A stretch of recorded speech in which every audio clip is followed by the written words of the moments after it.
পাকিস্তান শাসিত কাশ্মীর এবং পাকিস্তানের ওপর ক্ষেপণাস্ত্র হামলা শুরু করেছে ভারত। মধ্যরাতে পাকিস্তানের মোট 9টি জায়গায় হামলা চালানো হয়েছে বলে দাবি করেছে ভারত সরকার।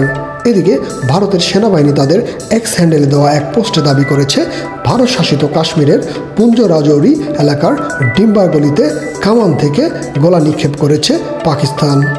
এর আগে ভারতের 2টি বিমান ও একটি ড্রোন ভূপাতিত করার দাবি করেছে পাকিস্তান।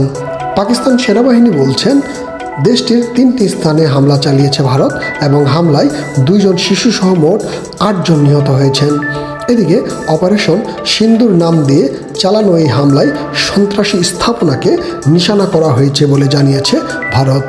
যেসব স্থাপনাকে লক্ষ্য করা হয়েছে সেখান থেকে ভারতের উপরে সন্ত্রাসী হামলার পরিকল্পনা করা হয়েছিল বলে দাবি করেছে ভারত সরকার। তবে পাকিস্তানের কোনো সামরিক স্থাপনায় হামলা চালানো হয়নি বলে দাবি করেছে ভারত। পাকিস্তান সেনাবাহিনী বলছে তারা সময় মতো এই হামলার জবাব দেবে। পাকিস্তান বিমান বাহিনীর জেট বিমানগুলি ইতিমধ্যেই আকাশে রয়েছে।